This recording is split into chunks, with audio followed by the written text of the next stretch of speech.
Sunway 84 here. We got some official images for the upcoming products from the Studio Series line, and look at Deluxe Class Autobot Drift.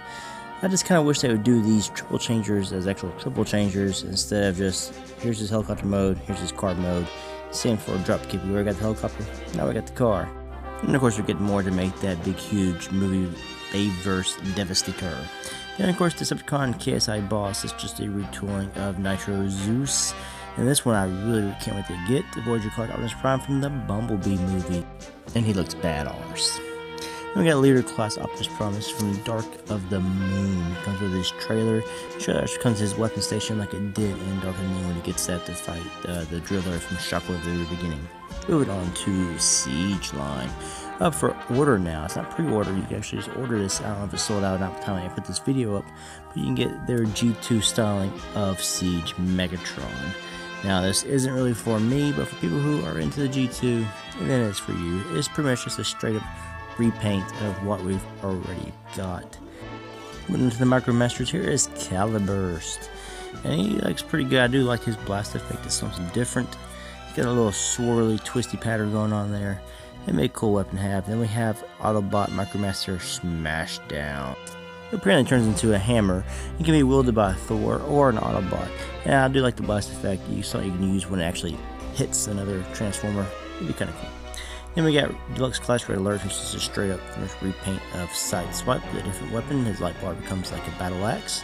We have Deluxe Class Impactor. I've already talked about this in my previous video, which I'll link down in the description below. And also Deluxe Class Mirage. And this is one of the ones I'm really excited for.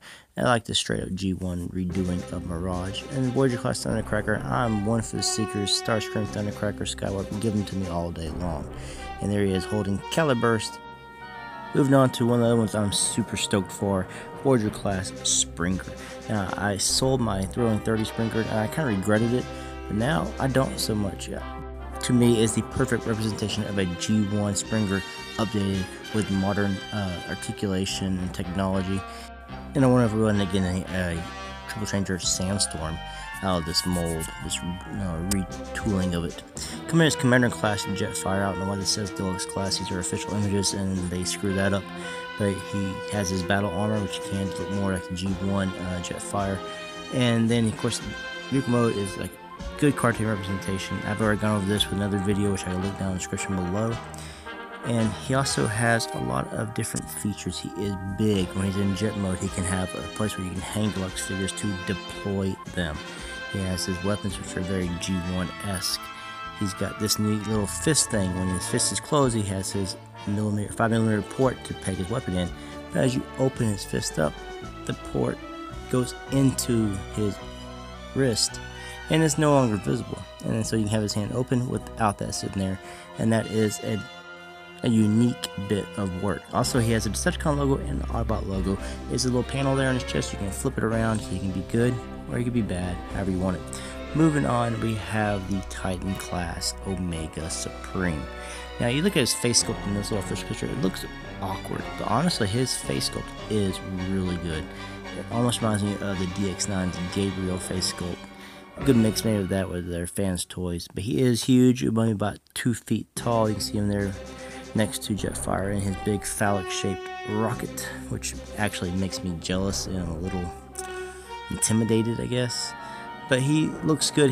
To me, he's a little over-detailed, but I think overall, as a Titan class figure, he's probably going to be the best one to date. Moving on to Leader Class Optimus Prime.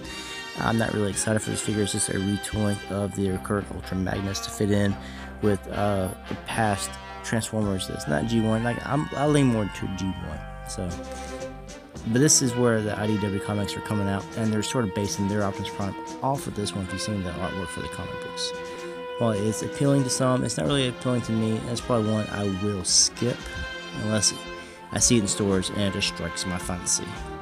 Moving on to Decepticon Brunt, he's Deluxe Class. He's also a weaponizer, just like Cog and Six Gun. You can take him apart and use him as weapons for the other Decepticons. Look, he's got a peekaboo head, and here he is with Skytread, aka Flywheel, showing what you can do with him. Also at Toy Fair they had pictures of Soundwave and Starscream on the shelves. And also something else that is really unique that I pre-ordered before I even saw it even plastered anywhere on Facebook or the internet. Because I went to Hasbro Pulse and saw this, I was like, okay, I'm getting this. And that is Ectotron. He's the Ecto-1 from Ghostbusters, and he is a Transformer. You can see his body. He is based off the mold for Hotspot and Onslaught, which is a totally different chassis. It's officially licensed by GM and is done in the G1 retro packaging. Especially a GameStop exclusive, but it's up for Hasbro Pulse to order at $40. Very nice. Can't wait to have that. It would be nice if they tackle like Kit from Knight Rider, DeLorean from Back to the Future, and also IDW is even doing a comic book mashup with this Ectotron and Ghostbusters trying to tackle the ghost of Starscream. Look it up. Seems interesting. Anyway, thanks for watching. Until next one.